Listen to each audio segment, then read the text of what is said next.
we have a lighthearted finish. Hi everyone, it's Hannah Catherine Smith with Edie's Craft Room here today. I am so excited to share with you a beautiful baby quilt that I made for a friend with a gorgeous fabric line called Lighthearted by Camille Roskelley from Moda Fabrics. And before we jump into the quilting, I wanted to take a second to recognize my beautiful scarf that I featured in my Thailand crafting video, which I will link up above if you haven't had a chance to watch it yet. This is a handmade item and I am just loving it. All right, let's talk quilting details. So this gorgeous quilt is called the Kimberly, and it is part of the Fat Quarter Baby book. This is published by It's So Emma, which is Fat Quarter Shop's publishing company, and it has lots of fun baby quilts in it. There are 10 boy and 10 girl quilts. Although what's great about quilting, as many of you know this, you could make a gender neutral or swap the genders for a lot of them just based on what fabrics you use. So there really are a ton of possibilities in here, much more than just 10 for each. So my friend is having a baby girl, and my friend is also pretty preppy, so I thought this bow quilt would be perfect for her. I also think if you have another preppy friend that's having a little boy, you could make it with a little bit more masculine colors. You could make a bow tie quilt, which would be absolutely adorable. So this quilt finishes at 32 inches by 35 inches, although mine is just a little bit smaller.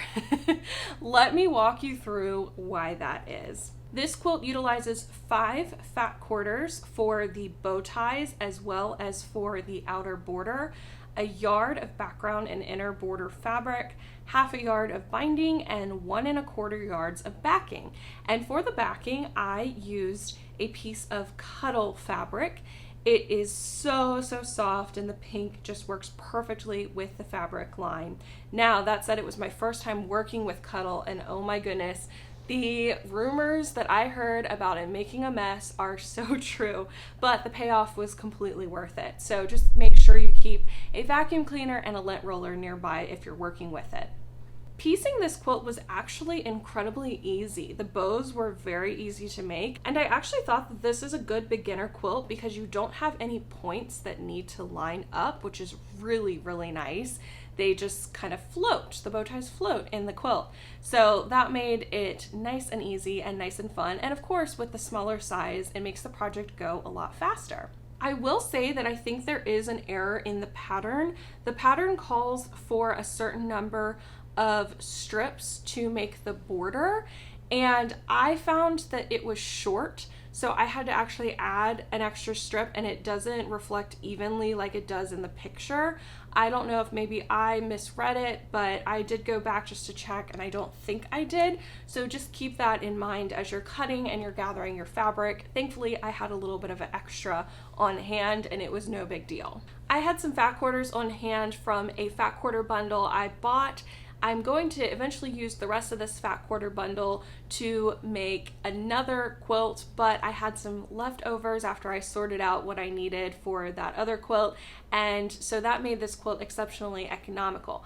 All I really had to buy was the backing, the batting, just because I generally don't quilt my own quilts, and some aurifil thread in a light pink color to match the fabrics in here. I also purchased a little bit of extra background fabric because I didn't have the sizes that I needed on hand from my scraps, but that was a pretty minimal cost. So all in all, this cost me a little under $70 after taxes and shipping costs, just in the spirit of price transparency, because we all know quilting can get very expensive. So for me, this was a really budget-friendly option, which was great. Part of what also made it budget-friendly was that I quilted it myself, which I usually do not do, but I figured because it was a smaller size, I should go ahead and attempt it.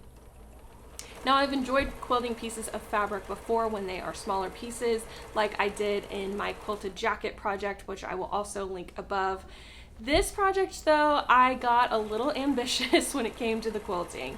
You will notice I did straight line quilting on the quilt, but my straight lines were about 3/8 of an inch apart from each other, so it was a pretty ambitious quilt instead of just doing like a 4-inch diagonal quilt. I just had seen this before on another quilt and I thought it looked really nice, so I wanted to try it, and it did look great.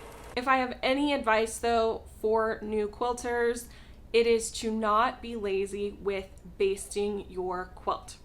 I was, and I paid dearly for it in quilting this project. So typically in the past when I've quilted my own projects, I use a spray basting solution, which is great, works really well. I've never really had to pin like you see other people do or use safety pins. On this I did pin, but I actually hurt myself so many times that I just took all the pins out and was just done with it. So that is where I found my ultimate error. Your fabric does tend to move around. I use a walking foot. It should have been fine in my mind. It was not fine. And so when that quilt moves around, you might even lose some of your backing. The backing was kind of getting in my way, and so I cut it. It was definitely bigger than my quilt top, but because everything shifted around, I lost fabric on the top corner and bottom corner of my quilt. So what I ended up doing was having to go and reattach more fabric on those edges, and you do have a little bit of a seam. I was really lucky in that on one side it wasn't too bad and my binding actually covered most of it, and also on the other side I was able to cover up the most egregious part of my error with a label, so I still feel confident in giving it to someone.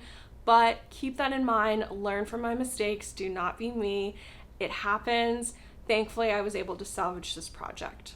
Another thing I did to make all of that work was I took about a 1/4 inch, or it might have ended up being a 1/2 inch off of my border. So my border is a little bit smaller than the sample, but my friend has never seen the sample, so she will have no idea. And it didn't really hurt too much of the sizing or the look of it, I think. So thankfully that all came together as well. One final note on learning experiences, and this is actually probably the thing that bothers me the most, is that it is not perfectly a rectangle. This quilt looks a little more like a trapezoid than it does a rectangle to me. At least it's still a parallelogram, so I guess it's in that family, but I got some waviness. I think some of that had to do with the straight line quilting and it being so dense and the moving and not being basted properly. Ultimately, I think it'll be fine. It's not like she's gonna be displaying it like I have for the video and to take pictures of it. Hopefully it will be wrapped around a beautiful, sweet baby girl, and that's all that matters. It's cuddly, it's safe, and it's cute. So I'm happy to say this project is done. I learned a lot from it, and I'm actually really looking forward to making more baby quilts because it is so cost effective and it's a lot quicker. Although without the mistakes, it would have been a lot faster. But I'm all about transparency on this channel, and as a relatively new quilter, I hope to pass my lessons on to other new quilters or quilters that just are maybe learning a new skill, even if you've been doing it forever. I hope you love this lighthearted baby quilt as much as I do. That's gonna do it for me today, and I look forward to seeing you next time. Bye-bye.